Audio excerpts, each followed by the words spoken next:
Sonu mobile repairing का recording studio हमारे यहाँ सभी प्रकार के बैटरी चार्जर सभी उचित मूल्य में दिया जाता है। Proper mister Sonu Kumar, mobile number 9693089938। आप सुन रहे हैं युवा स्टार अखिलेश लाल यादव को।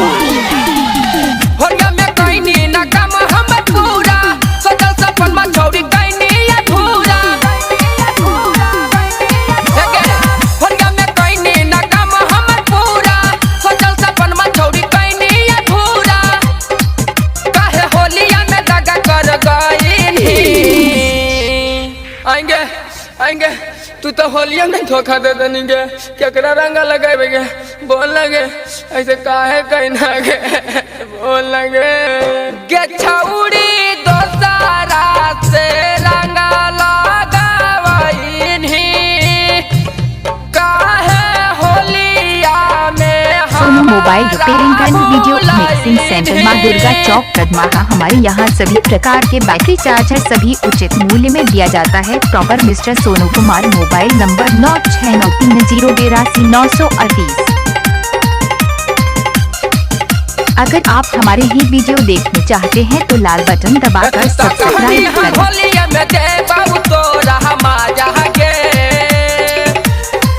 सुन कैनी फागुन कटे रात नहीं दिन तू तो दे देनी बड़का हंसा जागे। सुन तू तो कहानी हर होलिया में दे बाबू तोरा हमा जागे। सुन कैनी फागुन कटे रात नहीं दिन तू तो दे देनी बड़का हंसा जागे। बेला बेकार जे तू कैनी करार गे झूठो करनी छौड़ी हमरा इंतजार गे देखे न वतन पुआ तू खिलोइनी। आएंगे तो होलिया में उपास न रहोगे कि खिलाइबो गर्मी गे आगे बोल लगे गे छौड़ी दोसारा से रंगा लगावइनी काहे होलिया में हमारा भूलइनी।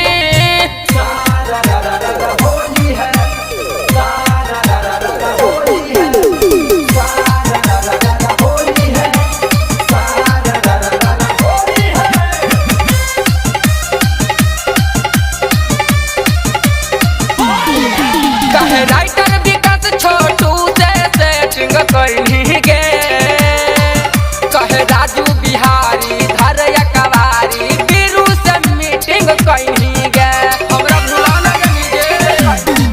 कहे राइटर विकास छोटू से सेटिंग कैनी गे कहे राजू बिहारी धरया कवारी बीरू से मीटिंग कैनी गे। अघन पुस मगया